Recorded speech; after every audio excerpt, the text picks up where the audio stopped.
verse of prayer. I want you to close your eyes and reflect deeply on these words. O adorable Lord of mercy and love, salutations and prostrations unto thee. Thou art omnipresent, omnipotent, and omniscient. Thou art Satchit Ananda, existence, consciousness, bliss absolute. Thou art the indweller of all beings. Grant us an understanding heart, equal vision, balanced mind, faith, devotion and wisdom. Grant us in a spiritual strength to resist temptation and control the mind. Free us from egoism, lust, greed, hatred, anger and jealousy. Fill our hearts with divine virtues. Let us behold thee in all these names and forms. Let us serve thee in all these names and forms. Let us ever remember thee. Let us ever sing thy glories. Let thy name be ever on our lips. Let us abide in thee forever and ever. Om Shanti, Shanti, Shanti. Thank you.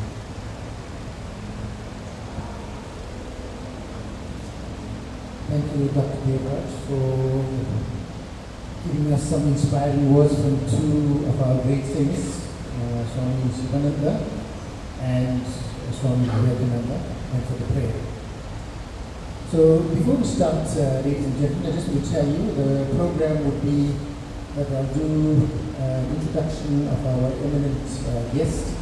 I'll introduce our panel that's here, very highly educated and very prominent people in South Africa.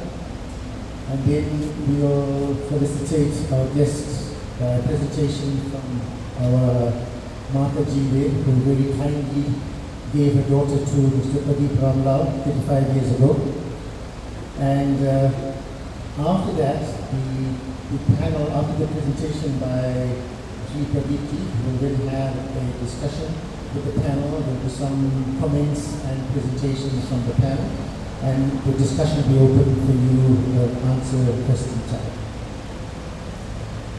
So before I start, I've been looking at the reaction to this book internationally. And the first quote is, and I quote, "Caste not Hindu is evidently a labor of love and courage. Hopefully, many will have the opportunity to read and discover the painful truth, irrespective of what our belief systems may be or what prejudices and opinions we hold dearly to," unquote. This was a quotation from the eminent writer, trainer and consultant in Malaysia, Mr. J.D. Logrencia. The second quotation is, "I highly recommend this book and hope it goes out to all educational institutions throughout the world. In fact, it should be on the global evening news so everyone can gain a true view of the sacred and respectful culture we now call India." This is a quotation by Jeffrey Armstrong, author and founder of Vasa Vedic Academy of Sciences and Arts, Vancouver, Canada. Of course, there are many such quotations that I can give you, but I think we will be deviating from the main event, and that is to listen to what our co-author Pradeepji has to say. So before I introduce our eminent speaker, I just want to give you our panelists who are here today. First is Professor Anand Singh, and I think everyone knows him. He is a professor of anthropology at the University of KwaZulu-Natal and a lifelong member of the Ramakrishna Ashram. Also, I know Anandji is a very passionate son of Sanatana Dharma because he doesn't let anyone insult our culture and get away with it. So, welcome, Professor Singh.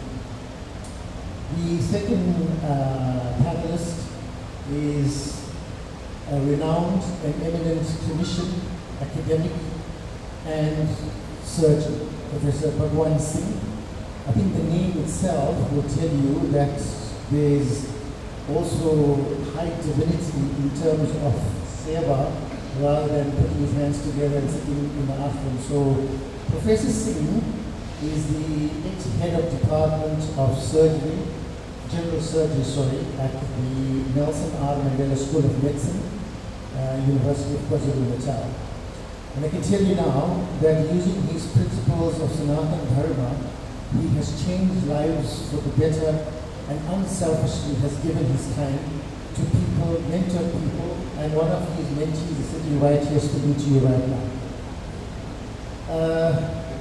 We have another professor, Professor Dev Tiwari, who's the professor and economist from the University of Zululand. Again, a very devoted and very prominent proponent of Sanatana Dharma. One of our panelists is sitting in the audience. He's my namesake. He's the Professor Ambassador Anil Sukla, who is Ambassador at Large for the BRICS 2023 and diplomat with various religious, cultural, and political experiences. And the final panelist, and who always seems to put things together and conjure up magic, is Sri Pradeep Ramlal. So, Mr. Ramlal, we know that your heart is always in things that you do for Sanatana Dharma and promoting Hindu culture, so we're very blessed that you put this together and brought this to everyone to witness. So, just a brief background of Mr. Ramlal. He is the secretary of the organization known as Hindasa, and by profession, he is a consulting chemical engineer who has various qualifications in terms of business and postgraduate studies and expertise in the field of water and wastewater engineering, a very important field indeed with what's happening now. So without much ado, I would like to introduce our speaker, who has come all the way from Malaysia, Sri Pradeep Kumar Kukreja. Pradeep ji hails from Kuala Lumpur in Malaysia, and his primary business experience started with the tourism industry. He is an entrepreneur and executive chairman of the Paradise Group of Companies, a group of 35 companies involved in tourism, information technology, hospitality, pharmacies, and property investment. His first business, Paradise Travel and Tours, was established in 1987. His commitment, skills, and experience won him the general sales agent, passenger sales agent appointment for various airlines that included Air India, Nepal Airlines, Air Zimbabwe, Yeti Airlines, and Himalaya Airlines. He is the chairman of Itara Foundation, and which incorporates the Malaysia-Nepal Business Council, the Global Hindu Federation. He is the past president of the Malaysian Associated Indian Chamber of Commerce and Industry. Sri Pradeep ji served for 15 years as a member of the Special Task Force set up by the then Prime Minister of Malaysia to improve the global ranking of Malaysia in terms of ease of business report that was prepared by the World Bank. Sri Pradeep ji has handed down his business to his son and is now fully committed to the development of Hindu Dharma in Malaysia and globally. And I think, judging by the book that he has written, we really are going to get some pearls of wisdom in the future. Sri Pradeep ji has pioneered the concept of Seva Gurukulams, which provide free school tuition to poor and young children. And he has co-authored the book that we are here to listen to today, Caste is Not Hindu, which is becoming a global phenomenon. As is traditional in our culture, before we have a guest speaker that gives his talk, we'd like to facilitate him And of course, we don't know the traditional thing with the shawl and whatever they do in India, Sripaviti, but we'll get Mataji Suglal to come and present you with a bouquet of flowers. Ma, can you please come forward?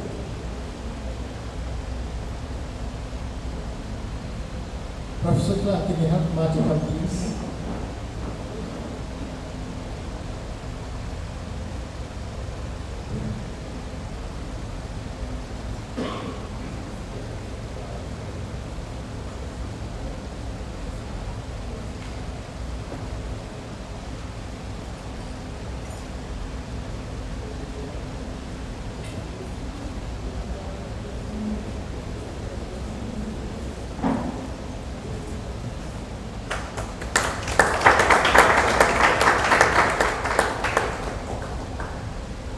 Thank you so much, Mark. We really appreciate your presence and that you could. Having said that, we've already taken 22 minutes, and now invite Sri Pradipji to give us his talk.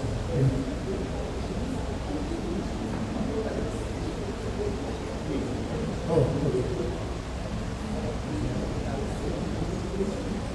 So sorry, I think because Liverpool got a big hiding this afternoon, I'm on a bit of a daze, so please forgive me for that. The order of precision is that in football matches, I don't like to watch couple bases. Would be our panelists would first give their thoughts and views, and then we'll have the creme de la creme at the end with Sri Pradipji. So we will start. So we'll start with Professor Anand Singh.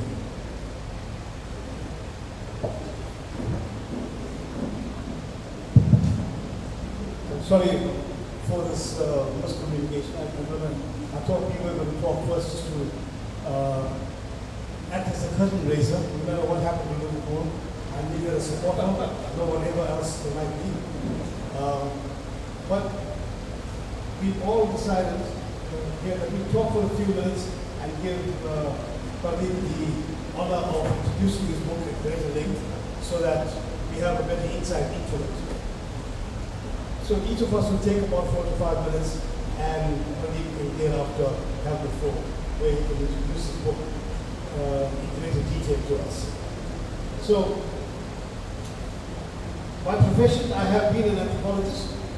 I am now retired, but I still occupy a position as an honorary research professor at UKZN. The issue of caste is something that has been extremely divisive, very explosive, and in many ways being used to the utmost to try to do two things: to undermine Hindus as well as undermine India for whatever the outsiders or the others tend to believe we are. There might be some truth in that. Over the last 200 years, when the Portuguese first came into India, they used the word caste. Is that right? Caste, which actually referred to the class system in Europe. And the class system in Europe was a very simple diversification of lord, ownership of manor, which is the land, the peasants who worked the land, and terribly underpaid by those so-called lords. Indian society, on the other hand, was far more complex, and it was far more sophisticated than what Europeans had had. There is something that is crucial for all of us as people of Indian origin, whether you are Hindu, Sikh, Jain, Christian, Muslim, or whatever it might be. The Indian social structure was determined by certain kinds of occupations. What in the social sciences is referred to as occupational specialization that characterized every member of society and the groups that they formed as a result of that. Now, we know also in India there were a number of kingdoms. At the time of independence, there were something like 565 kingdoms, which were ruled by Maharajas, and so Sri Vallabhbhai Patel had this onerous task of having to dismantle all of them. And that's what made him, in a manner of speaking, a big man, because it was a task that very few people could have managed. To have taken away the power from kings who were literally worshipped by their followers was an exceptionally difficult task. While many of them had a bad reputation of being exploitative, lustful, and greedy, there was an even greater number that had their values right and who built upon Hindu society in ways that anthropologists call a kind of horizontal upliftment on the basis of those occupational specializations. So when kingdoms uplifted themselves socially and economically, it was a broad-based, all-embracing, horizontal upliftment irrespective of the occupation that people actually belonged to. It was all part of the Varna system. But when the British and the Europeans started colonizing India, they selectively engaged in a vertical upliftment of people who actually had access to land. Now, like the laws and manners that characterized Europe and brought about the class system in Europe, they tried in many ways to characterize India in exactly the same way. But Indian society was very sophisticated, very diverse, with a tremendous number of occupations to them. It was something that the Europeans failed to understand. So they simplified and trivialized It was something that the Europeans diversification of Hindu So society. they simplified and And realized trivialized. It was something that as the caste. Europeans Caste was nothing more than an emulation of the European caste class system. But I stand to correction with Pandit. He might have something more to say.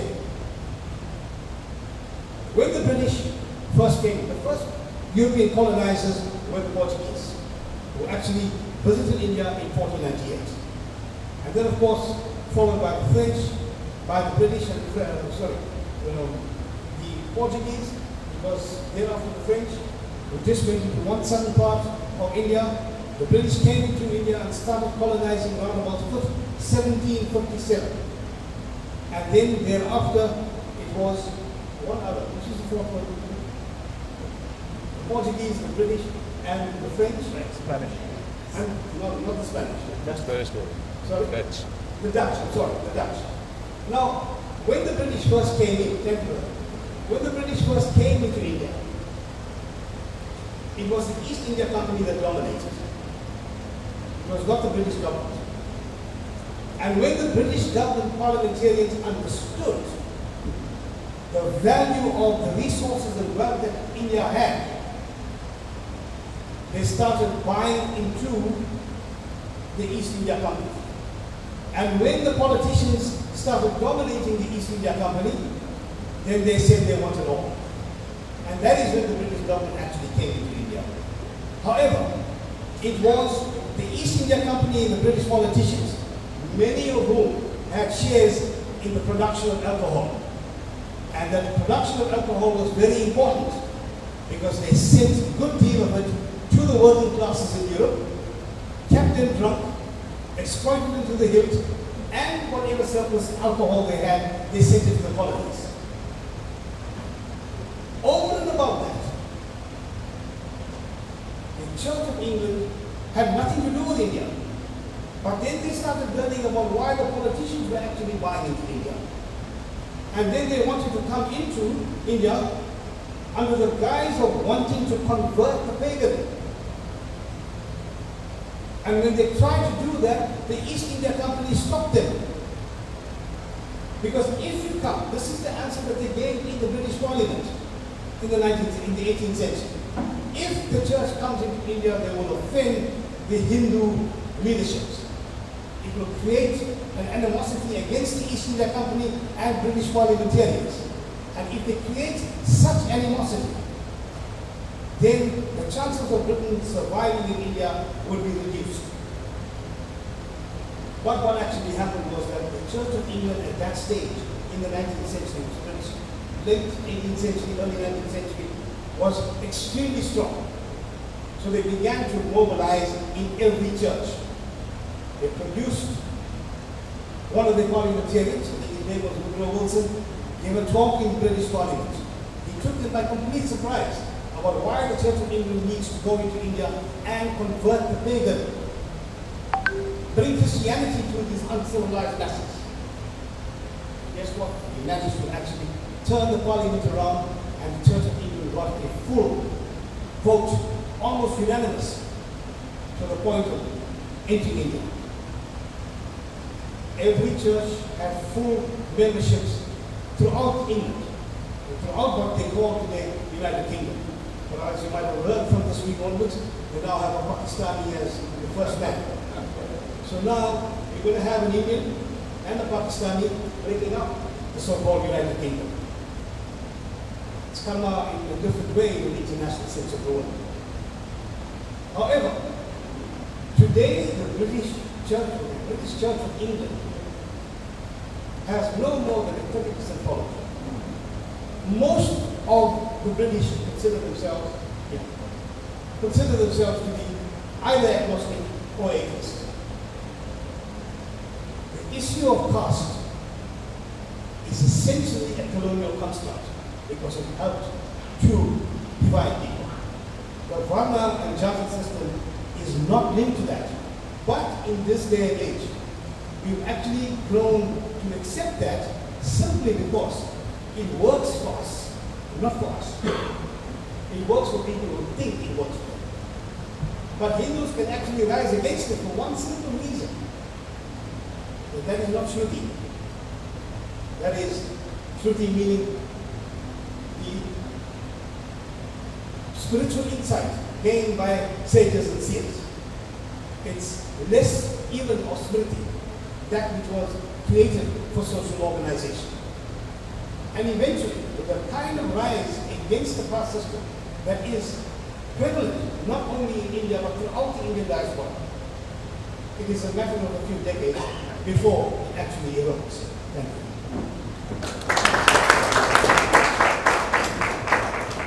Thank you, Professor Singh, for a very nice historical perspective on this caste system. And I think, as you highlighted at the end, that the karma is really going to catch up with people. And hopefully, the Indian part of it wins more than the Pakistani part of it.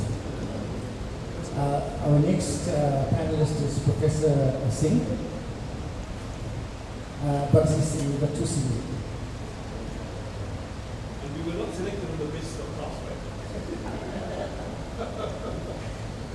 Thank you very much. I think the doubts are very clear. I'm not a scholar in anthropology, but we take the opportunity, and I'm grateful to Pradeep ji for this opportunity.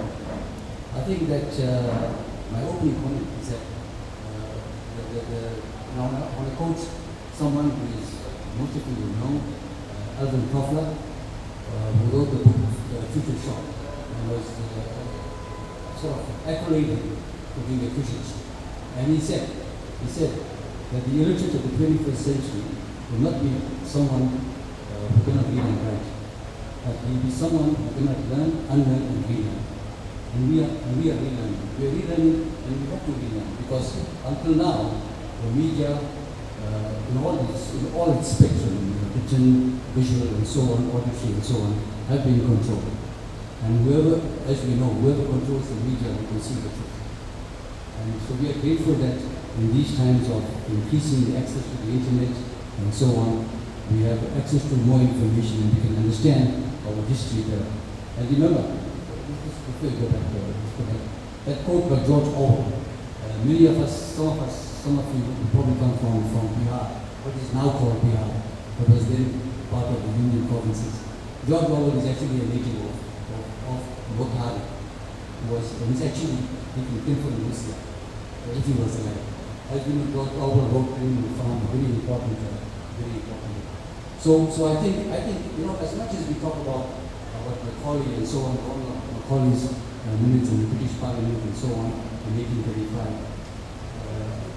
I've learned about this work and the description by Anibal Pujano, who's a Peruvian sociologist, philosopher from South America, and he's written about this whole construct of what is called and described as coloniality of power. And I think this is something that points us, because colonization is not there. It's a life in prison. It's here today, it affects our life. Right? This whole project of breaking up India is a manifestation of that. And we've seen, right, at first hand, the Spanish did the nonsense in Latin America. Then, of course, the Portuguese. Then, of course, the British refined it. So, there's probably a genetic aberration. Because these people don't respect values other than so he argues that in the concept of coloniality of power, there are actually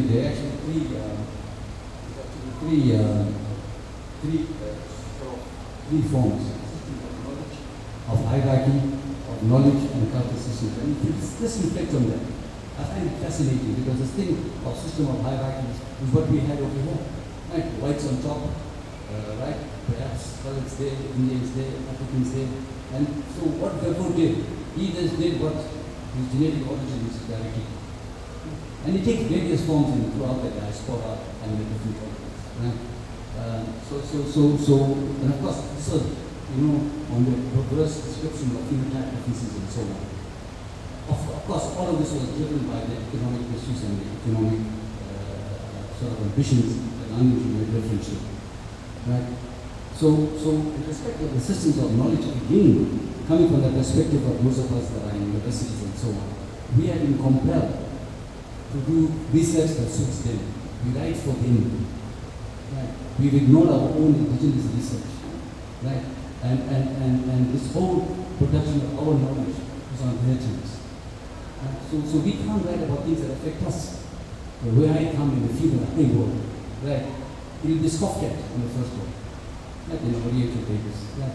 And again, that is something that we've been sort of almost sort of led into by this published or British sort of mentality that they have constructed. They control the language as well. Like in the terms of systems of knowledge, it is their knowledge, it is their language. And language, if you don't know, will definitely incarcerate you. So you write in their words, right? And you have to speak with them. And you know what that does. It always sets us on that. And with that, there is simultaneously a denial. There's a denial of the knowledge production of the conquered, those of us. So our history has not been written. We don't know. I am learning on a daily basis. That this thing about the divide between merchant people here in this part of the province and the Gumicha people, for example. But we've been conflated with the merchant privileged people. Right? And yet there is a definite class divide. It's there. But they write a book. This I will write about it, buy a book, write it, one read it before the book. Right? Even Brain did it as well. So I'm saying it is time to reconstruct. And this is a reflection of this coloniality of knowledge that they've done. And of course, cultural system slightly energy go through in the interest of time. So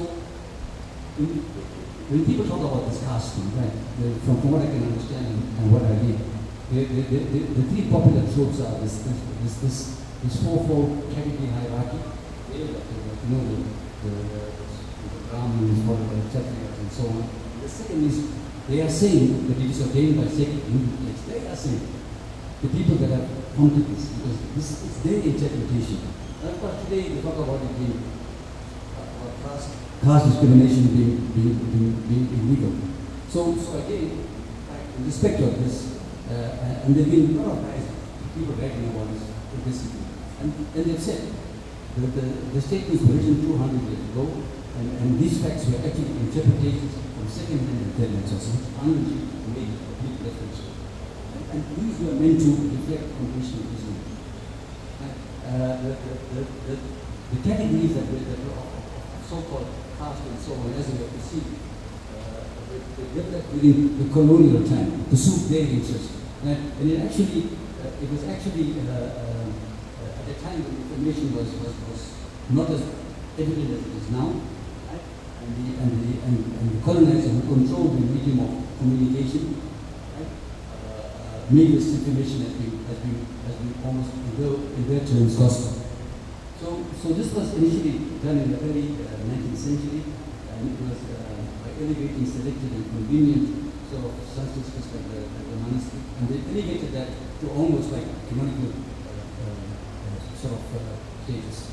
So this is the last couple of slides. So we cannot, as the discourse is, marginalize people of the world. We can say, I can say, there's been no pointing on the impact that is Western imperialism has done to us in the so-called third world, and in the diaspora, those of us that came in as part of the Caste.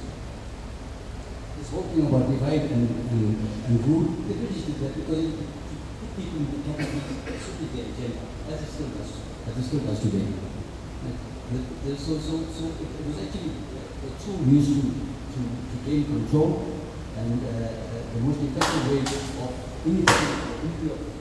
people to fight against and to seek their rights. This was important. So today, in current times, the last point there are some geopolitical considerations, and I think this is what Anand was actually making. We hear on a daily basis of temples being vandalized in Melbourne, something happening in Vancouver, Sikhs and so on. This is where it's coming from.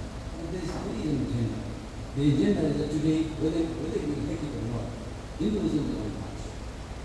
Whether you like Modi or not, this man has transformed, right, our model. So Hinduism today is a threat. Now, this is why George Soros is pumping in money. This is why you get all kinds of dodgy academics writing. One book wonders. Right? They go take a book on the Booker Prize. The Booker Prize was donated by people who own the sugarcane plantations, right, in Guyana.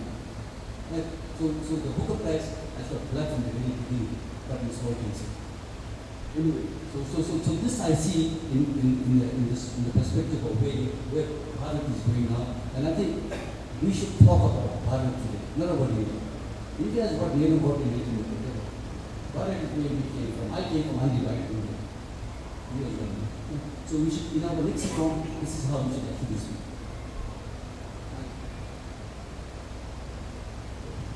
You know who Jim Morrison was? Jim Morrison was a lead singer for the Doors. So again, this whole thing about the caste system and how to demand and so on, there have been many people, and I just picked up a few quotes here.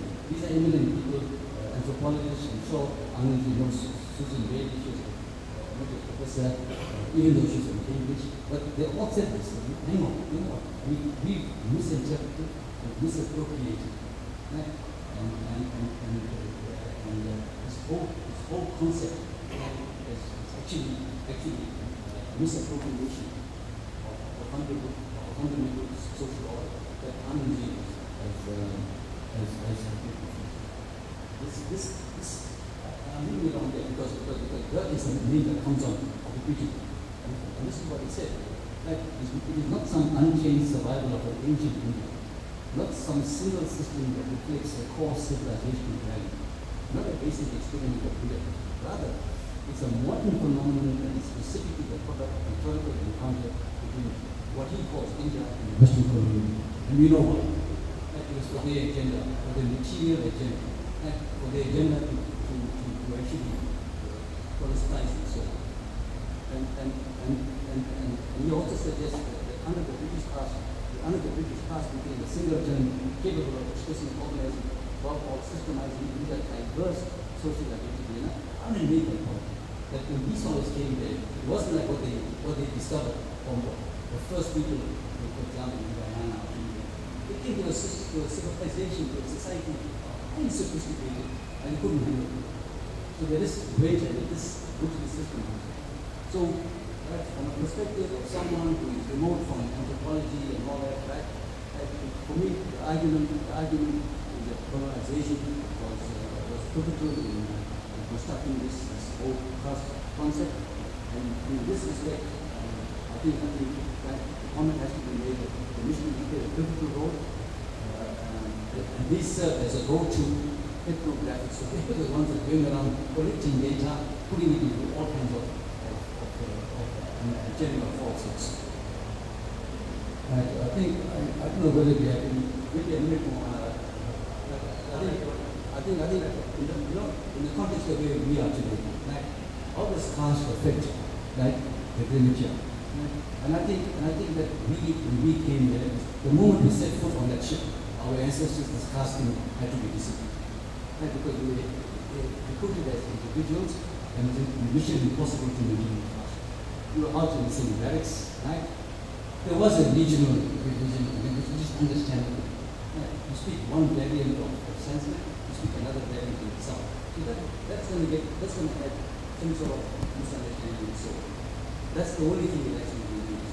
However, today, the elephant in the room is between the religious divisions in our society. Between Hindus, right, and those that pursue and subscribe to identity. Okay. And I think also on the estates and so on, they were unable to sort of preserve the religion. So I think I'll leave this slide behind because this is a local writer.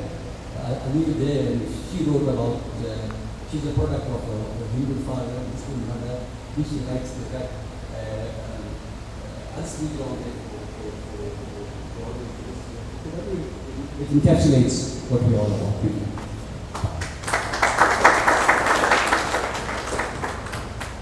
Thank you, Professor Badri Singh. I think we heard from Anand a very nice overview of the caste system. And what I like is that you brought the South African perspective into prominence and basically some of the quotations. And I think also George Orwell being from Bihar is something that I didn't know, for instance. Something else, we mentioned the British, the Dutch, and Portuguese, and so on. Isn't the Danish colonized part of the 9 Scandinavians? Okay, this one check it out. It might explain why people are back home as the Danish citizenship. Okay, thank you so much, Professor Badri Singh. Our next panelist is Professor Dev Tiwari. We'll go to Professor Tiwari, to Anil Sukla, and I'll come in the end to Pradeep because he can also mention something about Hindasa. Thank you. Thank you, it's a good afternoon. Thank you, all the audience. I have 10 minutes, right? 5 minutes. Oh, that's okay. I've been asked to speak on G20 and this concept of Vasudha Kutumbakam. So, and I don't know how to link it with the caste, so I'm going to link it with the caste as well. So this Vasudha Kutumbakam, if you see, the concept originated sometime in Mahaprabhu, and then in Hitopadesh also it was said, and I recall reading these slokas in early days when I was in grade 6 and 7. Because of paucity of time, I will not read them because I can read Sanskrit, I have done Sanskrit before. So in Hitopadesh it says, Ayam Nija Paro Veti Vana Lagu Chetasam Udar Charitanam Vasudha Kutumbakam. It basically says that those who are magnanimous, for them, the friend, the world is a friend. Okay? So this concept now we are following this year. Modi ji, he is the president of G20, and G20 is a very powerful group, owns about 80% of the GDP, and almost the same amount of world trade. So this concept, we are saying we can, this is our tagline, and we can promote Vasudha Kutumbakam. Okay, so that's the idea. But then we have been also criticized because of caste. You said, how can you unite the world when you yourself are not united in the caste? So I thought I'd go into this, just link whether caste is a Hindu thing or not. Let me give a brief rundown. There's a guy called Dumont who is an authority in caste, and he has done quite a bit of research, and he said there is no link between caste and Hinduism. Yes, there is a link. There is a concept of Varna, probably Ramdamji will be speaking, and I think Prophet you said about that there is a casteism with Vedic and Manusmriti. I can tell you there is no such castism in Rig and Manusmriti. In Rig Veda, I've been working on Rig Veda and reading it. In 10th mandala, if you do a thought experiment right now, think of your body. So if you want, I want to rank your body parts, which is the most important and which is the least important. So what would you say? Would you be ready to sacrifice your feet in order to have a head or something like that? No, everything is equally important. You can't sacrifice feet, you can't sacrifice arms. So this is an organic whole, an organic system. So in Rig Veda, in 10th mandal, I can't recall the sloka, it says the Brahmins are coming from mouth, arms are Kshatriya, thighs are Vaishya, Shudra are your feet. And this is basically a social organization model that gives enough labor, which Adam Smith did in 1800. Alright, nothing great. But again, if you go and read Mandal 5, Sukh 60, sloka number 5, it says clearly, no one is superior, none is inferior. So we don't have any caste concept of caste. We have a caste concept of varna. If you also, I can give you an example, when Pandavas won the war and Yudhishthira formed his cabinet, so he was suggested in his cabinet he should include 4 Brahmins, 8 Kshatriyas, 21 Vaishyas, 3 Shudras. Because Vaishyas mean basically agriculturists, they dominated. So there was no such thing. It's a representation principle was followed even in those times. So caste, as Anand said, that's a European word, and Europeans came here and they probably started this whole thing. Even B.R. Ambedkar has also agreed that no caste. And there are a lot of evidence in our culture which says caste is not a value. Valmiki was from a lower caste. Tiruvallam was also from lower caste. They have become good great saints. They are worshipped. Okay? And you can still see today in India, in Bharat, you go still do the same thing. Although caste prevails, but when you cross certain level of spiritual upliftment, caste is no good. Okay? Bhakti movement was a best anti-caste. Manusmriti, many times people say Manusmriti was casteism, but Manusmriti is a smriti, Veda is a smriti, smriti overrules. Okay? So, and in Manusmriti, there is an exceptional clause, chapter 4, verse 176, it says, they start well from desire if they are contrary to dharma. And even dharma itself you can discard if it leads to unhappiness and arouses people's indignation. So even there is a clause. We have a state clause everywhere. Okay. So I think again one can go into Gita and Gita says the same thing about ways of varna.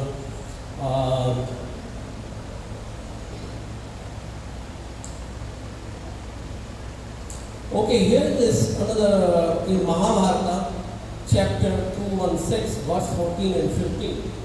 They say, Yasu Sudro Dame Satye, Dharme Chu Satatotya, Taya Brahma Muyam Manye, Vidyehi Bhavi Diyam. Means that's not so good Sanskrit. But the meaning of this sloka is that Shudra who is ever engaged in self-control, Shudra who is ever engaged in self-control, truth and righteousness are regarding as Brahma and is twice born by conduct alone. So I think this basically tells us is the quality of life that you live, the thought process, okay? Not where you are born. So in Vedic world there was no caste at all. Okay, there are a lot of examples in the modern world also like Kabir, Shri, Narayan, they are all come from lower caste and they are regarded very highly in India, in Bharat. Of course, again, Anand has said something about Christian people. So now I want to say one simple thing here. The simple thing is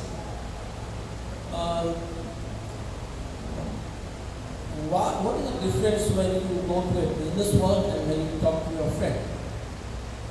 The business world have a different intention and he says different things to you.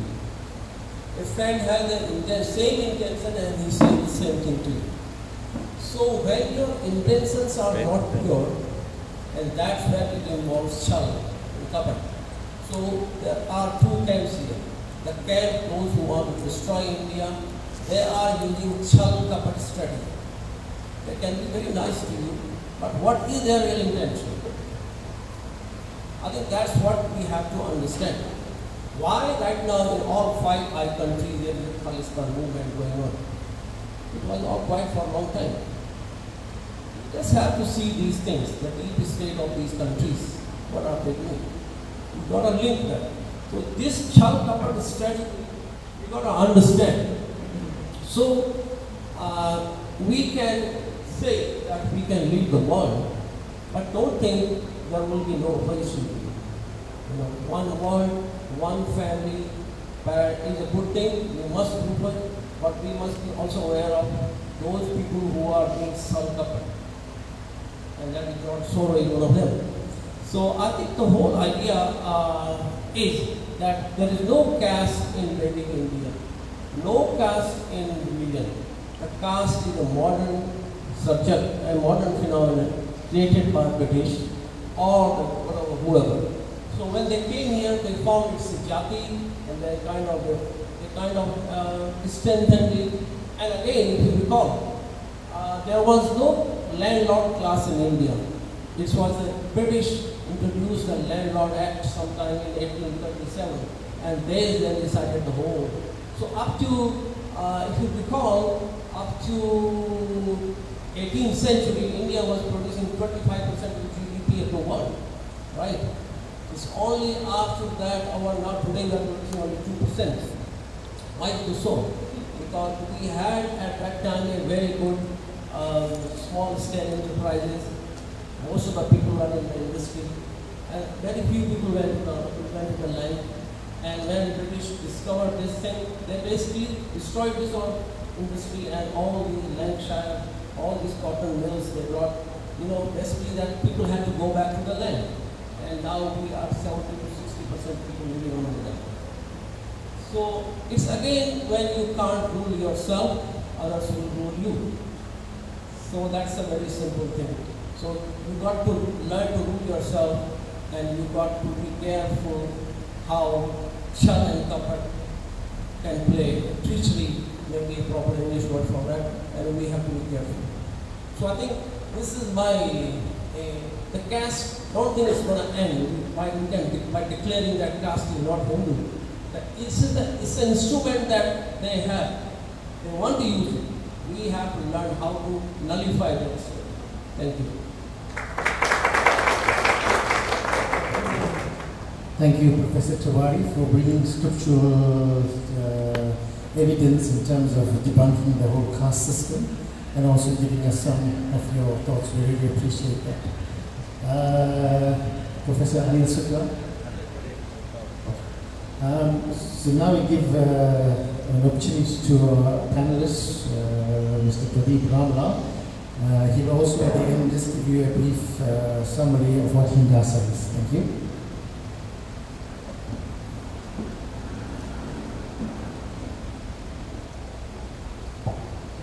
Thank you, Professor Anil Chaturgun. Those of you who didn't know, Professor Anil Chaturgun is the Dean of Research, and research includes studying Sanatana Dharma. So we are grateful you are here today because these important discussions need to be documented. Very briefly, I want to talk on the concept of the authority and why we are here today, and to correct some of the misrepresentations, deliberate or not. And our purpose of life, everyone knows, is what are the 4 Purusharthas? Artha, Karma, Dharma, Moksha. And we are here today to look at the angle of Dharma, righteousness, duty, etc. But to put Dharma into perspective, let's look at what Swami Tejo Mayananda of the Chinmaya mission said, because these subjects also wrote on this very same subject, on caste. Cast away your caste. Okay. And Dharma means that which sustains and integrates. everything that the British or the colonialists did was to divide and disintegrate. So they were doing something totally dharmic. And our gunas are influenced by our vasanas or past life experience. Now, in the Skanda Purana, many people who believe that they are learned people in our society, they say they are born Brahmins. But Pradeep my namesake, the senior person, will tell you there is no Brahmins, there is Brahmana. So I don't want to take away that responsibility of sharing that wisdom. But when you look at the great saints that have come to restore equilibrium in terms of Sanatana Dharma, whether it's Adi Shankaracharya, Ramanujacharya, Vallabhacharya, etc., they all condemn the so-called caste or divisive system. And I draw my authority from the main three scriptures, or the Prasthan Trayi. Now, we all know that there are Puranas and there are stories, etc. But go back to the source, which is the Vedas. Right? And those three main scriptures, the Bhagavad Gita, the Brahma Sutras, and the Upanishads. You look at the hierarchy, you go and look at the structure of our main scriptures, you'll see the scriptures at the top and the scriptures at the bottom. And somehow our learned or erudite priests, they tend to take the story from the bottom because it's easier to grasp. But I want to quote the Parma Acharya of Kanchi Kamakoti Pitam, who lived over 100 years ago. He was the 68th Shankaracharya, or the Pontiff as we would want to call. And he has written extensively on Hindu Dharma. And we draw our source information from his teachings, which is backed up in the Vedas. Now, he has said, what is the Varna system? It's based on your gunas. It's your qualities, it's your attributes. It has got nothing to do with jati or caste. Right? He's also gone on to say that had it not been for the Varna system, we as Hindus or Sanatanis would have been removed from the face of this earth. Because it was the Varna system that created the Kshatriyas, it was the Varna system that created the intellectual who gave advice to the kings, and it was the Vaishyas who gave business acumen in terms of artha or economy. And the last part, whether you want to call it Shudra, etc., but it was the strength that kept this body up. Without the feet, there was no mobility. You can't sacrifice an integrated body. You need it to work as a union. Now, in Bhagavad Gita, Lord Krishna says, if we accept that Gita is the authentic scripture, he says that Chatur Varnam, Maya, Shristi, Guna Karma, Vibhagasha.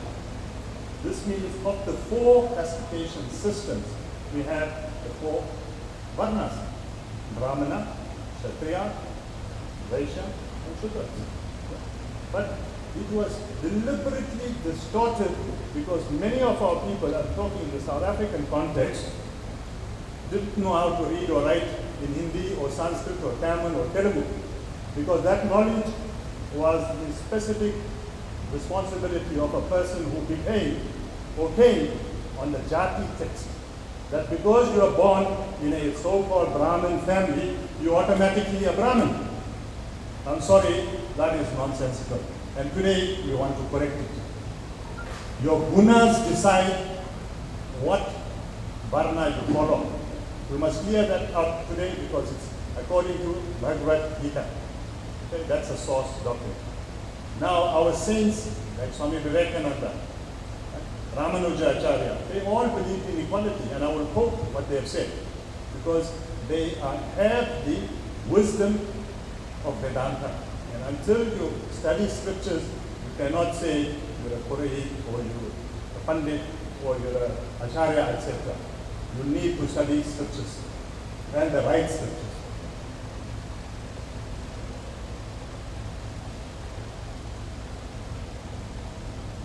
Professor Tiwari, Professor Anand have spoken on the division of labor, how the body is segmented.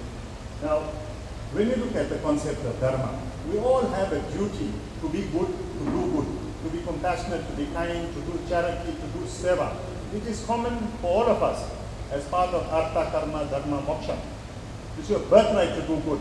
Nobody has said you are limited because of your so-called caste.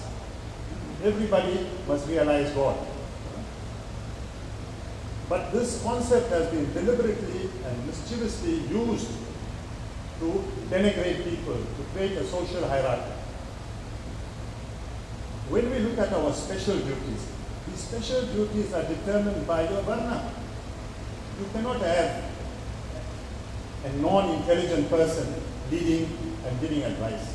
You cannot have a strong person running the army. You cannot have a weak businessman running the country because the economy will fall. You need labor-intensive work as well. You need strong people. That is the integration. But when you read Mahaswami's book, the Padmacharya, he says, had it not been for the Varna system, we would have been destroyed. But yet, the Varna system is misconstrued as being caste-based or jati. Now let me clarify. Jati means a vocation. You are born into a family that may be doing shoe repairs, or you may be doing dairy farming, but it doesn't determine your caste. Today in South Africa, we have many people in one family, but they're doing diverse vocations. So how can you say that family with a certain title, they are Brahmins or they are Kshatriyas, etc.? Why did the British only talk about Brahmins and the low caste? It's because they wanted to divide society. The intent was not pure. Lord Krishna also says, yes, I did create the Varna system, but the integration of the Varna system in society, I am not the doer. It is up to society to do it.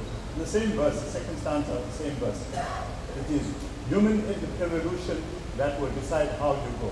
And he says, independence of free will is there. That is the purpose of life. If we don't have that, then what are you taking birth for? That's important. For us to do justice, and that is Dharma. Lastly, I just want to say that what is said in the Skanda Purana, and I will quote the chapter 239, verse 31. The Skanda Purana, which is not necessarily the top three of scriptures, but so-called priests use the Skanda Purana to justify that they are jati-based, they are born into a Brahminical family. That is wrong.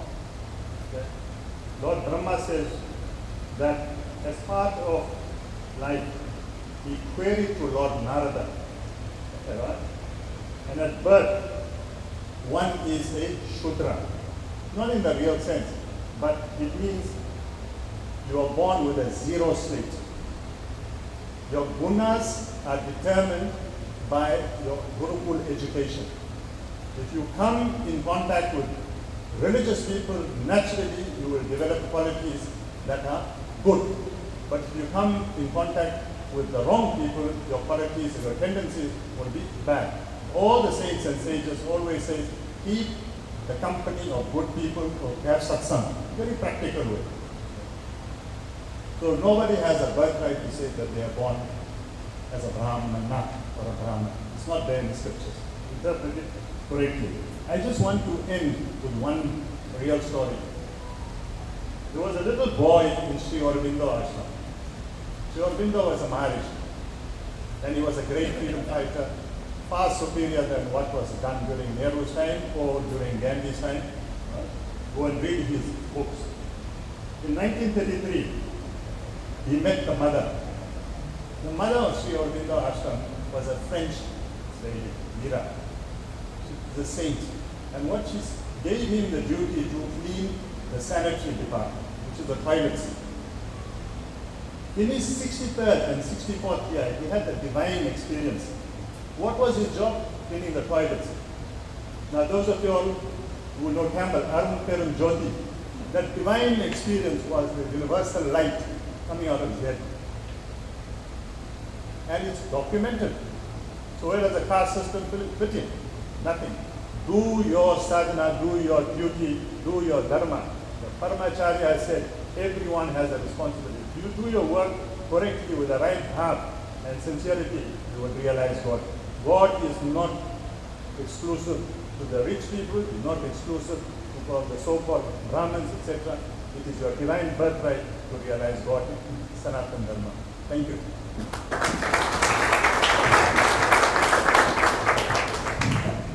Thank you, Mr. Ramana. I think we're going to change the title from engineer to Pandit. You gave us a very good overview from the scripture as well. Our last panelist, and Professor Sukla, I'm sorry we are on short time, so I'm going to summarize some of the thoughts from our panelists and get our main speakers to. I'll take 3 minutes, Jay. Thank you for my namaste to all of you. I was not expecting to be a panelist, but let me firstly congratulate Sri Pradeep on your publication and your contribution to Hindu Dharma, and for the excellent presentation that we have had from Bansi, Dev and Pradeep.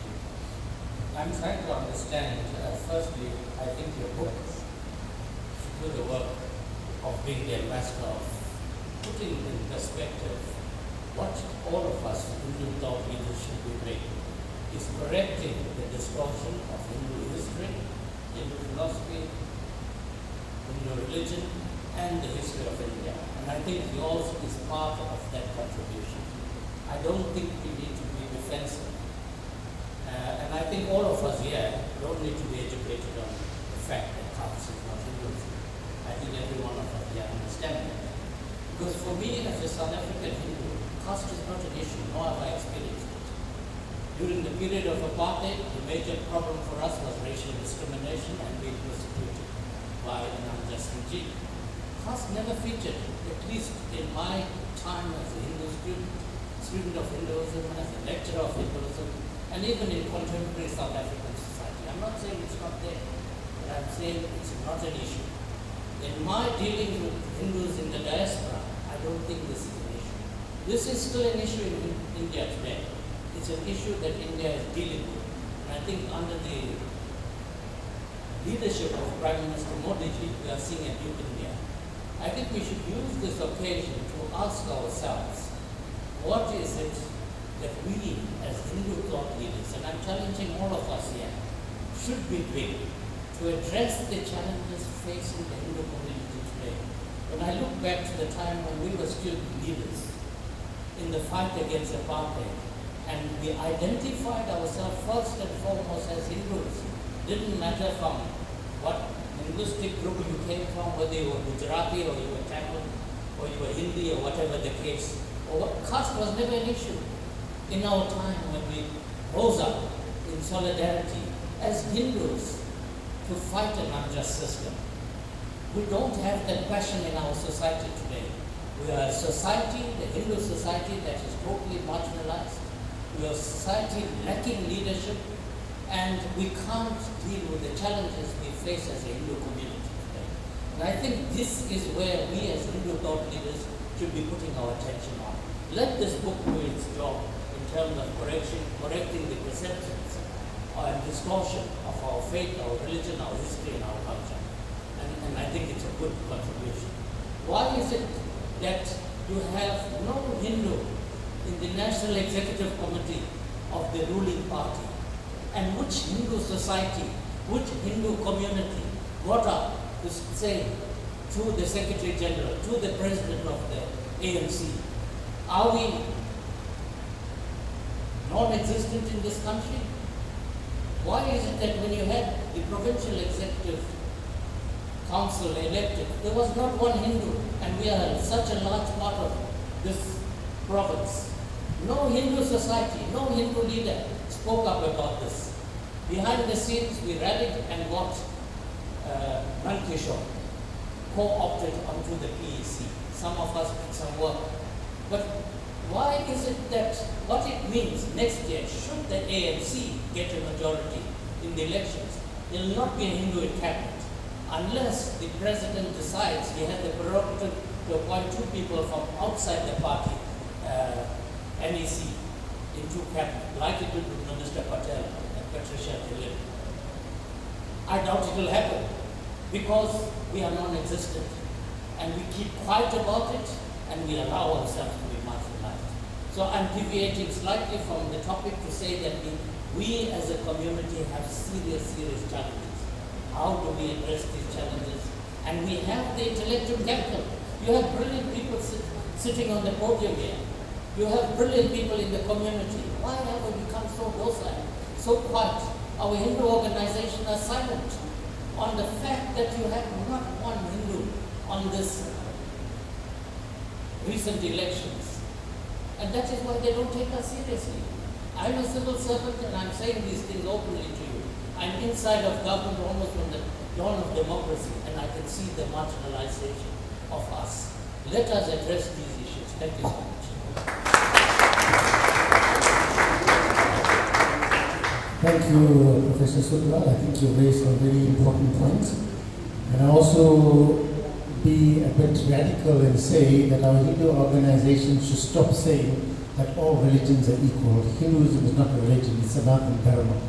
Secondly, I make a plea to all the religious organizations that give prominence to the Abrahamic religions. I think that is wrong because we confuse our youngsters, and at the end of the day, that's where all the problems start. So, without much ado, sorry to keep you waiting, but I think this was a very important discussion for all of us. And now, Pradeep ji, the man of the moment, so please can we have a good round of applause.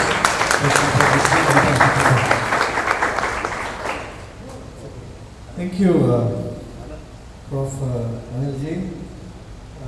Namaste, Vanakkam, Namaskar, and Hari Om.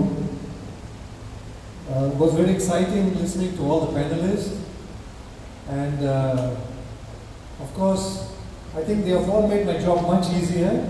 All of you have kind of endorsed that caste is not Hindu, and that will allow me to move a little faster in my presentation. So, thank you all for being here, and basically, maybe as Shuklaji mentioned just now, maybe in South Africa this may not have been very prominent, but I can assure you that at least in Malaysia it's very prominent, especially with the Tamil community. It's a very big thing even today, and I know it's a similar thing in Sri Lanka, and it's also quite prominent, I believe, in Mauritius and many of these countries where the diaspora is. So let me take you through a journey through the book. I'll go quickly because I think our speakers have endorsed most of it, if I may use the word. Or we all do agree, we're on the same page that caste is not Hindu, but how did it become so much attached to Hindu? How did caste become so much like as though it's a part of Hindu? You know, we just spoke earlier also that okay, in Portuguese or in England, the class system exists. But why is it that in India, when we speak, we say the caste system exists? Where did we go wrong? It is a very small little thing, but that definition itself skewed the whole narrative. You know? So, how did it happen? We will show you now as we go along. Are you able to hear clearly, everyone here? Yes, okay, great. So, well, a little bit about me. I don't think we need to speak about that. But basically, after being in business for about 37 years, I decided 5 years ago that I'm going to spend all my energy on the Hindu Dharma and the revival of the Hindu Dharma globally. And besides other things, we have opened 18 Gurukulams in the last 3 years in Malaysia. And I'll share that with you later as well. So basically, one of the Swamis from the Hawaii Shaiva church, he always mentions that the caste is a big stick used continuously to attack and divide Hindus. You must remember that it's a big stick, and they use it very easily on us, and we do not have a defense mechanism. People don't know how to respond to that. Okay? Secondly, it is an easy conversion tool. I'm sure many of you sitting here have people in your families who have converted out of Hinduism. Some relatives, some friends, some nephew, niece, and so on. I have lost a pilot in our family, a distant relative, who converted because he went to New Zealand to study, and the church there asked him, how come you Hindus have a caste system? And he didn't have the answer. He came back home, he asked his father, why do we have a caste system? His father, no, we don't have the caste system, we're all equal. But it's there in our books. And nobody could give him an answer, and he converted. We lost many people like this in the process. So caste was introduced in Bharat only about 200 years ago by the British. It came as an original Spanish and Portuguese concept or word during the Goa Inquisition, but later the British caught on to it and then used it and institutionalized it, and after 3 or 4 generations we all thought it was part of our Hindu scriptures. And why we thought it was part of Hindu scriptures, I will also explain to you in a short while. So this is very important. If I ask any of you here what is the definition of jati, I think most will say caste. Am I right? If I ask you also what is the definition of varna, most will say caste. How is it that 2 words have the same definition? Jati is caste, varna is also caste. Isn't that very strange? Now this is where I think we went wrong in a big way, because the usage of the word caste to refer to jati and varna from scriptures like the Bhagavad Gita, Manusmriti, I think the Prophet mentioned just now, Manusmriti, the Rig Veda was a huge disaster by translators of the scriptures from Sanskrit to English. I think this was where the whole problem started, that when our people started translating the scriptures and the word jati appears, they would write in English caste. And when they were further translating, and if the word varna appears, they would write the word caste. Before coming actually, I just wanted to verify this. So I brought out 10 Bhagavad Gitas that were translated from Sanskrit to English. Out of the 10 Bhagavad Gitas, and some were translated by very renowned people, 5 of them translated the word jati as caste. You know, the word jati in Bhagavad Gita only appears once. In chapter 1, verse 43, only appears once, jati. But that was translated as caste. It could have been translated or should have been translated as your profession, your job, your duty. It could be translated in many ways, but somehow it was translated in the past, and we'll explain to you shortly how that also happened. That also has a history behind it. So, I'll go very quickly, but you know, the medieval Europe was very primitive and unscientific. Some of you will know, the anthropologists and all will know, that until the 14th century it was dark period, the era of harsh, brutal, pre-scientific era. And the West had not yet undergone what in later centuries came to be known as scientific revolution. So this was a very primitive, dark era in Europe in the medieval times. And much of life during this era was marked on superstition, and political and social order was maintained through brute force. We all know things like witch hunt, burning at the stake, and mass execution were all order of the day in that time in Europe. Okay? Now, interestingly, at the same time, when Europe was medieval and backward and primitive, Bharat, and I like what one of the speakers said that now we should refer to it as Bharat, which is what we are trying to do all the time, was the center of knowledge and wealth of the world. Okay? The first universities in the world were in Bharat. Taksashila, Nalanda, some of you may know that. And many more that were destroyed later by the invaders. And during this era, during this era when there was not a school in Europe, there existed 800,000 gurukulas. It's not a small number, 800,000 gurukulas. Bharat was once arguably, during that period, it was arguably the richest place on earth with 24% of the world GDP before the invasion. Now today, out of the 800,000 gurukulas or rather when the British left, only 4,000 remained. Because they knew that to destroy India, to divide India, to conquer India, they had to break the education system. And break they did. Alright? So, Bharat had a highly advanced civilization with remarkable achievements in mathematics, astronomy, medicine, philosophy. We all know so many inventions came out of Bharat, but we talk about Thomas Edison and we talk about Einstein and we talk about the recent scientists in the last 150 years. None of us know the name of scientists from India. Even though many of us may know that in mathematics, the number 0 was invented by an Indian, Aryabhatta. But then we hardly refer to them anywhere, right? The Indus Valley civilization, which dates back 2000 BCE, okay, before the Christ era, is one of the oldest known civilizations in the world. And comparatively, there was radical prejudice in medieval Europe as they deemed, even that time in Europe, they deemed dark-skinned individuals as inferior and born to serve as slaves.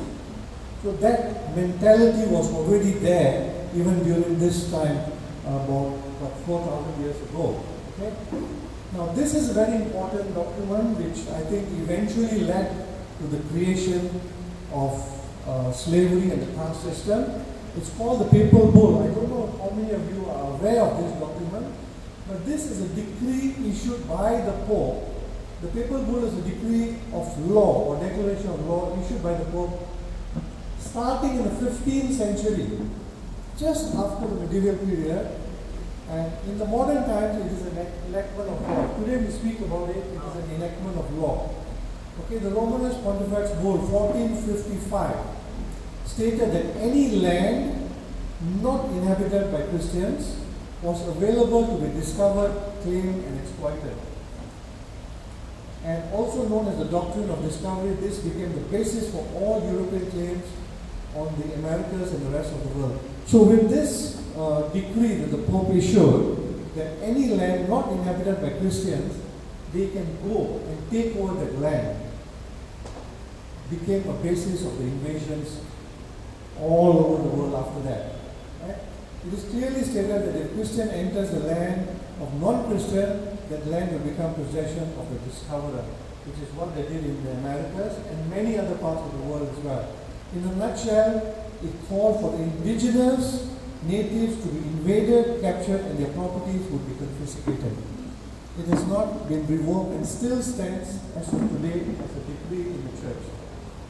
Now, slavery. Why I'm talking about slavery? Because a similar concept.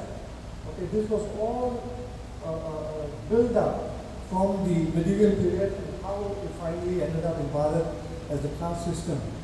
So, the Greek philosopher Aristotle during this era wrote about slavery.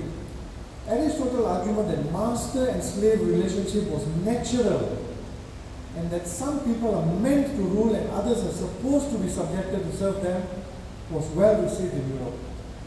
You know, some of you here may be able to endorse that. This ideology justified the legal and moral reason for the implementation of slavery based on racial hierarchy towards the 16th century. Based on this evolving theology, the Europeans saw indigenous people as natural slaves and primarily identified Africans as slave material. This is where the whole concept came from. And the captured Africans were taken to ports and sold to the ship captains for a pre-agreed price, just like cattle and horses. All this is covered in the book. And this is very interesting.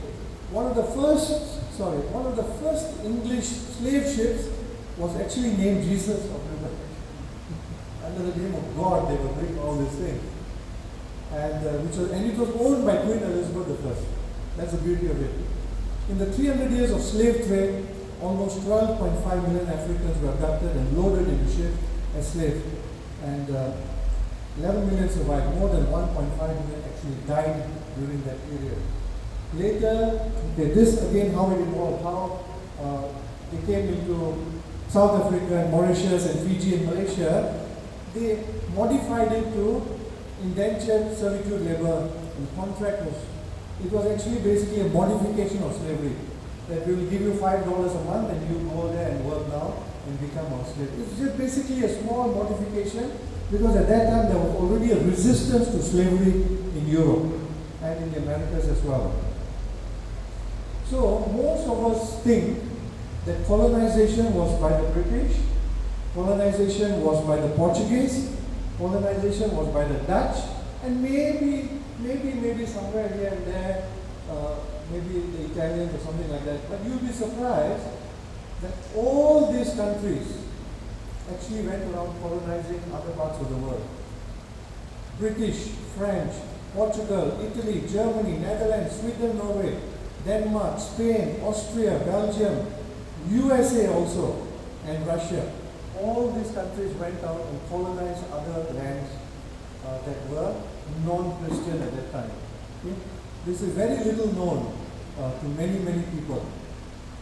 So the Goa Inquisition is also a very important subject that we must understand. How the Portuguese came, and it was one of the most violent and murderous periods ever, started in 1560 and went on to 1812. In 1566, the Portuguese shut down all temples and religious places of worship in Goa. Goa was Hindu, 100%, okay? So was the whole of Bharat. More than 350 temples were willfully demolished by the Portuguese.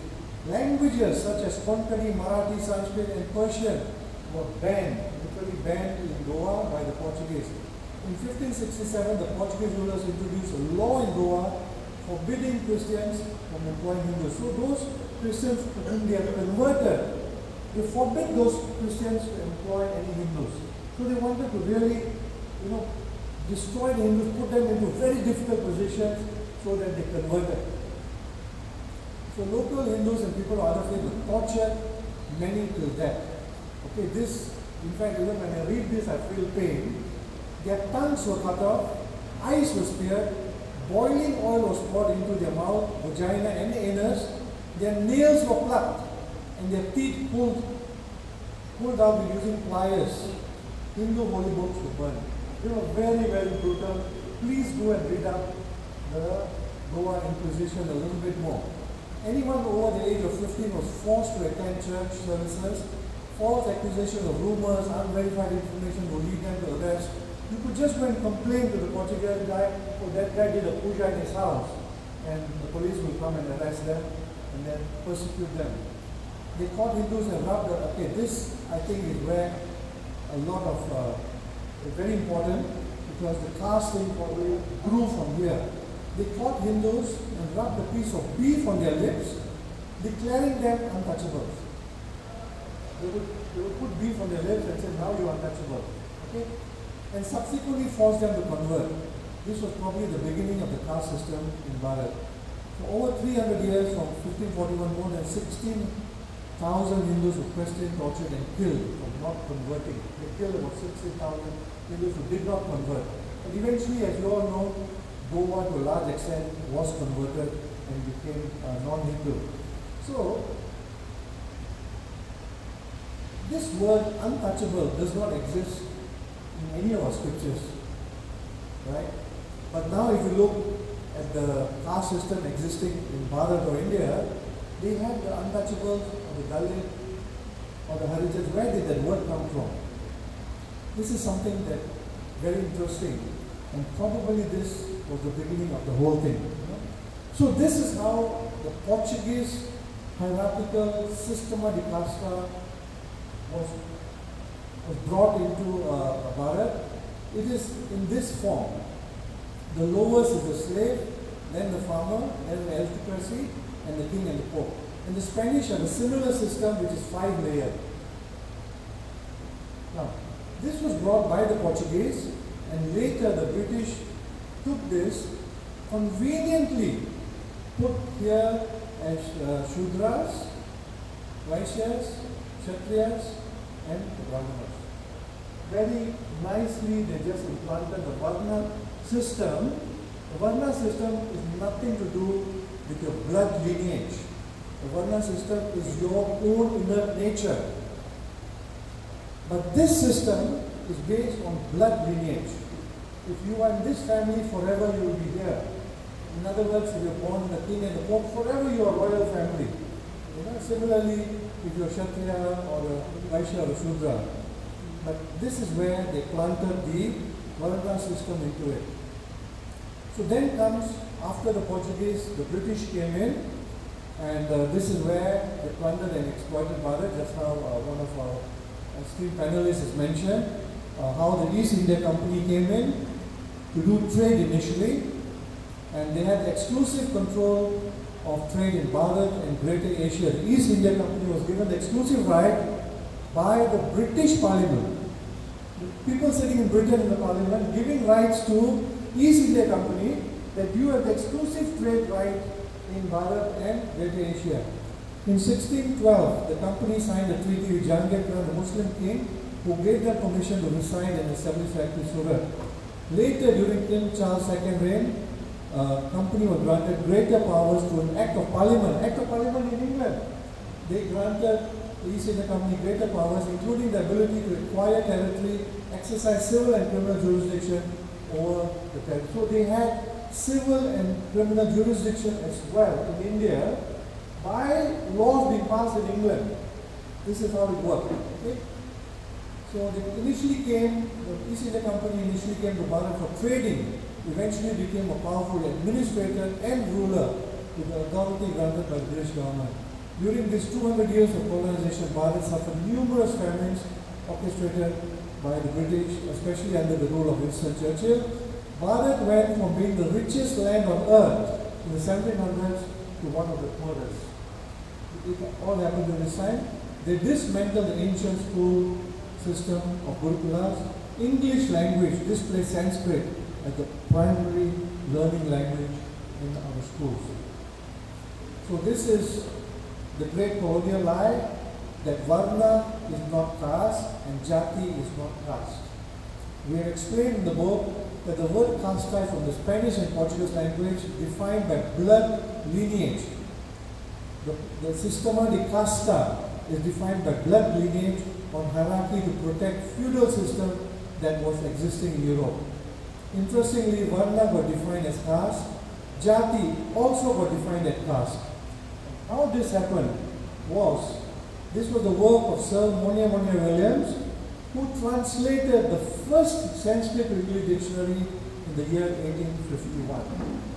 This is where I think a lot of the thing went wrong. They all picked up the translation from this dictionary, which eventually got repeated everywhere in all other books, that Varna means caste and Jati means caste. So whenever the word Varna appeared in the Manusmriti or any of the other scriptures, it got translated as caste. So that was a mistake. The word caste should never have been used. They should have left the original words Varna and explained what Varna means, left the original word Jati in the books and explained what Jati means rather than having translated it wrongly. Okay? Varna, what is Varna? Varna is a self-organizing social system of the Vedic civilization that naturally occurs in a community. The social order is based on a person's mental aptitude, beauty, and the naturally endowed tendencies. It is not based on blood lineage. So I think Praditi mentioned just now, in one family you can have a professor who will be a Brahmana, you can have someone working in the police who will be a Kshatriya, someone is a businessman who is a Vaishya, and someone who is a worker, hard manual worker, who is a Shudra. And one is not greater than the other. So I think one of the speakers mentioned just now, yes, our first speaker, Aranji, you mentioned that our Varna system is a horizontal system. Brahmana, Kshatriya, Vaishya, Shudra, horizontal. What the British did, they just turned it vertical and made one higher than the lower. So simple things they did, but see the mess they left for us. Yeah? And then what is Jati? Jati is a professional identity of group of people with similar occupation, trade and skill. It is not in any way limited to being born into a certain family. Jati is basically an occupational group. So during that time there are many Jatis, the trade groups, the artisans, the workmen, these were all the different Jatis. It was not a caste-based thing. So this Criminal Tribes Act was introduced by the British in 1871. The Criminal Tribes Act was forcefully imposed by the British on the indigenous people of Bharat. This oppressive act made a large group of indigenous people landless and homeless overnight. It was here that the fifth category of the caste system called untouchables was concocted and added to the four categories of the Varna Ashram. So just like I told you how the untouchable was created by the Portuguese, they picked it up here and put it into the four Varna Ashram and created the fifth area which does not exist in our Varna system. Okay? An interesting example, this is very interesting. We use the word Pariya very often. Where does the word come from? An interesting example is the Para-Iyer community, who were specialist drummers for the kings and the army. They were very specialized drummers. They could play music and tunes to tell the army, now what do you do, where do you retreat, which side do you go, and so on and so forth, So what happened was, the British passed the Criminal Rights Act. This whole community was transformed into untouchables. The whole community became untouchables, and whereby the word Para-Iyer became Pariya. And today it makes look as though it is a derogatory word, but they were very highly specialized drummers in the army and the royal families. So this is just a little bit of data on how to measure society, and I think some of our professors are familiar with this. In 1843, the Ethnological Society of London was established. So that's what? This is about 200 years ago, to pursue the study of humans based on race, color, and creed. In 1863, the Anthropological Society was formed. The development of such institutions basically to justify the classification of superior and inferior people of communities. So they did this kind of study to justify that there are some high-class people and some low-class people, and all this became part of their academic research. And actually, it was such theories that eventually also led to the Holocaust of 6 million Jews, because they said this group is a very negative group, this group is like this, like this, like this, and then the Holocaust of the Jews started based on some of these studies.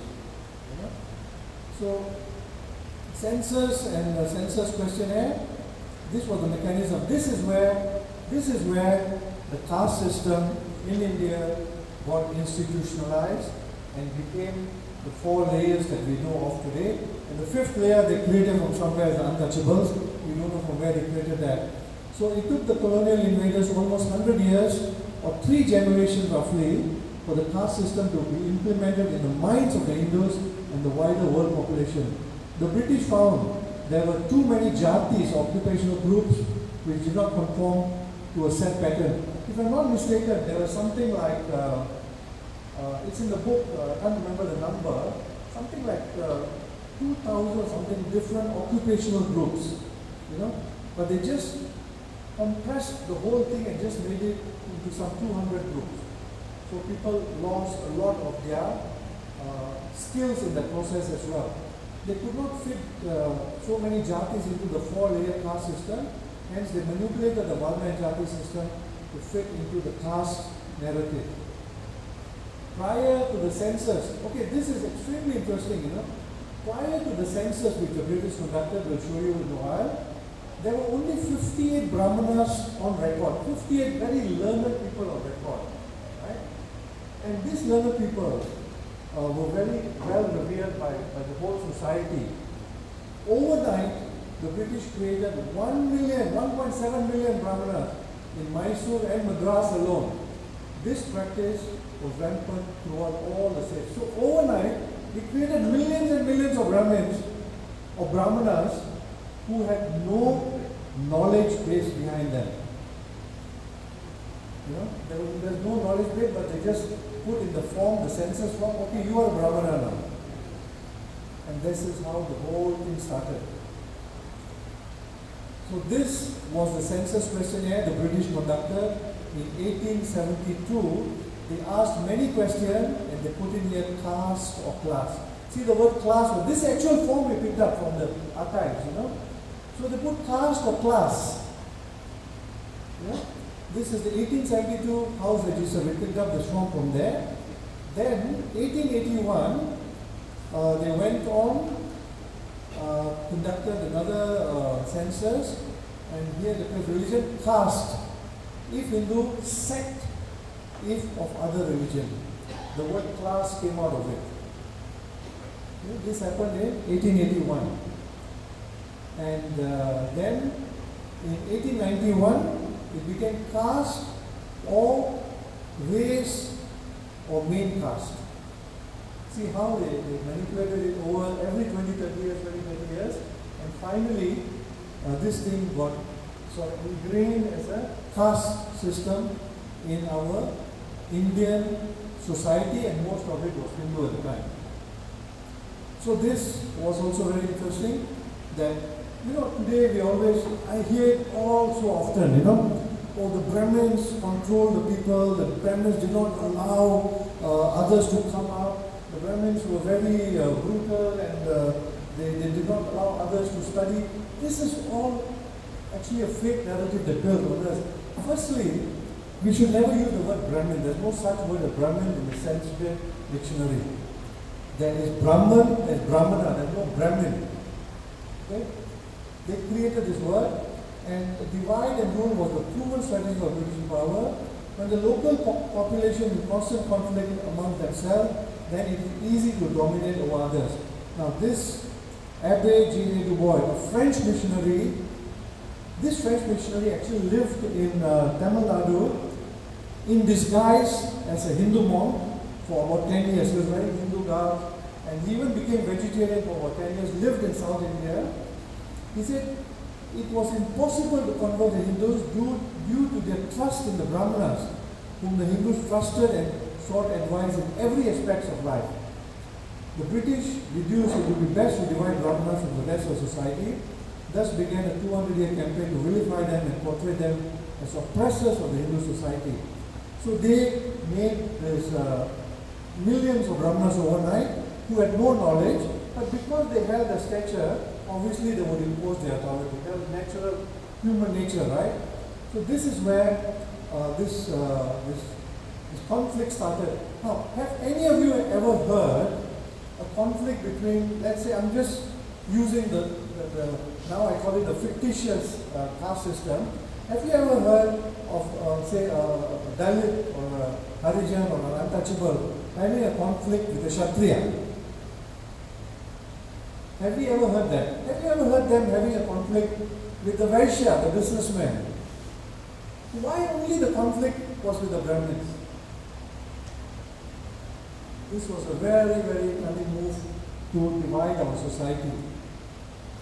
So with this plan, the census data was modified to fit the British invaders.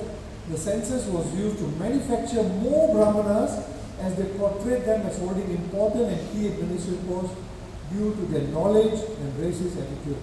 The Brahmanas were accused of depriving the other class of gainful employment. The unemployed were termed as the oppressed eventually. So all those who were holding positions in the government were all declared as Brahmanas. So obviously they will say only Brahmanas are holding the position. They're not giving us any chance. They're not giving us opportunity. And this is how the conflict began to grow. So finally, dear friends, we come to the end of the book. That caste is not Hindu, and that beyond reasonable doubt, the Hindu population the world over must wake up from their slumber and stop this erroneous, deceitful, and self-serving narrative. They must take control of their own original narratives and never allow anyone to paint a false picture of the Hindus or to translate our scriptures. Many of our scriptures are translated by the Westerners, and we believe those translations. Actually, Ambassador, I must tell you a small story. A few months ago, after the launch of our book, one of the ambassadors attended the launch, and we launched a book. So I play golf with that ambassador occasionally.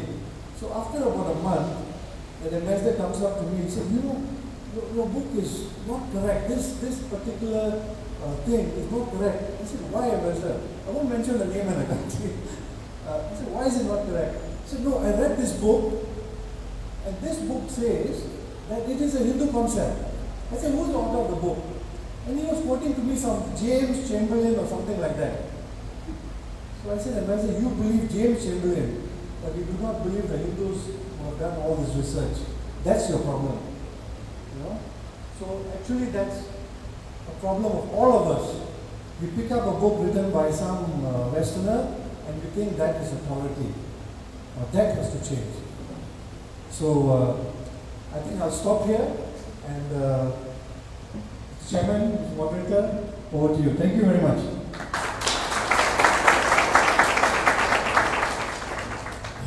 Wow, thank you so much for such an educational talk. I must confess my ignorance as well, didn't know the difference between Brahmin and Brahmana. I think your last slide is very appropriate because if you look at what Swami Vivekananda is saying is at the bottom, arise, awake, and stop till not the goal is reached. So I think as Hindus, and I firmly believe that with the current situation in India with Sri Narendra Modi ji, that they have awakened the sleeping giants, and Hindus now are no more docile and accepting as before. But I'm not here to hog the podium, and Ambassador, we don't expect you as Anilji. He said government ministers made Brahmin, so we're not casting any aspersions to us. We have about 10 minutes for questions, and please feel free. We have the panelists and our very esteemed and knowledgeable guests, so the floor is open for discussion. Thank you, Pradeep. We have come to the end of the session, and it's been a very educational and very enlightening session. Thank you very much. And to our panelists, we thank you for your great contribution and also contributing to this discussion. So before we end off, I'll get Pradeep Ramanalji to help with the launch of the book, and thereafter you are welcome to some snacks before we call it quits. Thank you. Firstly, I want to thank each and every one of you. Ambassadors made reference to our role and our future. Religion is not going to secure your future alone, independent of political forces that are operating, economic forces that are operating. When some of our great leaders don't see the economic disadvantages and what is being imposed on Hindus in terms of policies regarding supporting one religious group, economic policy, which is, you must endorse it, this is not kosher, this is some other word that is halal. It's economically taking away control over your future. Similarly, your political future is very insecure if you don't play an active role in your community. We have Pandit Suresh here, we have many other people who have a political mindset, but in a small way, we are playing an activism role. But that activism role is no more going to be sustainable. If I were to tell Professor Bagsi Singh to tell you his history about his contribution towards the advancement of disadvantaged people, and that I mean the vast majority of black Africans, nobody will listen to him because they say, no, this professor knows too much. That's the truth, because he didn't publicize what he achieved in educating people. And what you spoke about in terms of uplifting people, there are organizations here like Divine Life, the Ramakrishna Center, Ashrams. They have contributed immensely to the educational disadvantaged people. But we need to move to that one step further and start to implement the Gurukulam system, which is religious-based, which is cultural-based, which is language-based. Because like Professor Bagsi said, if you take away somebody's culture, like George Orwell, then you destroyed it completely. And vast majority of conversion occurred during the time, 1970, there was a Christian preacher that came here, and they converted people massively. Now, we need to fight those type of evils. A little bit about Hindasa. I'm glad Professor Suklal said that. What are we doing to raise awareness politically? Yes, we are doing it. We're a small advocacy group. The apathy amongst the Hindus is something we can't even talk about. But we need to build anchors, we need to build relationships with the local black African people, because that's our future. There needs to be mutual tolerance, there needs to be mutual respect, and we need to uplift both disadvantaged Hindus and disadvantaged black children. If you look at what the Sarva Dharma Ashram is doing, it's unique. It's a model that needs to be copied and pasted everywhere in South Africa. How do we unite people through these dialogues? And I want to say a bit about Indasa. Although we very Sarva orientated during the floods, during the riots, we went out, we didn't only give out hampers to the poor Indians. In fact, we reached out to 5 or 6 different wards which were predominantly black African. That is how you build relationships. We talk about Vasudeva Kutumbakam, we talk about Ubuntu, we are practicing. But more important, we need Hindu Kshatriyas. The Brahminical hegemony that we always felt doesn't exist in South Africa. We've left that. We need to uplift people first, because food is important, clothing is important, education is important, and build peace and trust with our local community. But we here, we need to stand up, take a position at government level, challenge government, work with government, and make sure our Hindus are there. We are too self-centered on academic issues, on our own personal, professional achievements, but we're not thinking about the society at large. These gatherings will be preparing from time to time to deal with major issues. And I think we as Hindus, we need to meet here and discuss how we can create a framework to get strong political representation. I'm not saying support one political party, right? That's your choice. But let us be united to get political representation in government. This country is in a turmoil. It needs skills. It needs Kshatriyas and it needs the Brahmanas. And we've got the Brahmana aspect. The Indian community are intellectually advantaged in many ways than others. Not because we were given everything on the plate. We struggled as indentured. Our parents sacrificed to give us a good tertiary education. That is why we are where we are today. But we must always think of those that are disadvantaged. And lastly, I want to pay respect to a few swamis, some of them in South Africa, who guide us from time to time. We take advice on what are the issues affecting Hindu society. We are not working in a vacuum. We are working with a structure of the Brahmanas, the sannyasins of 2 major institutions. You will see the pictures in the front of us.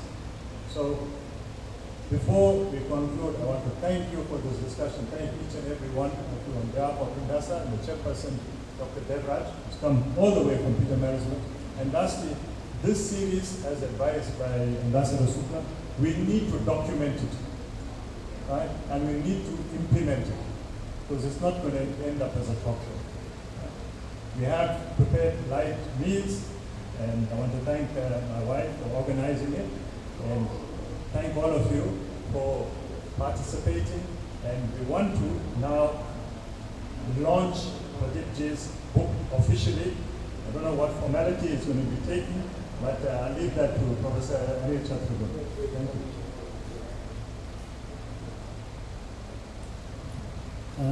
Thank you, Pradipji. You basically tell us about your publisher, how it was published, and the access to the book. You can tell us about the publisher and the access to the book, and you have it here.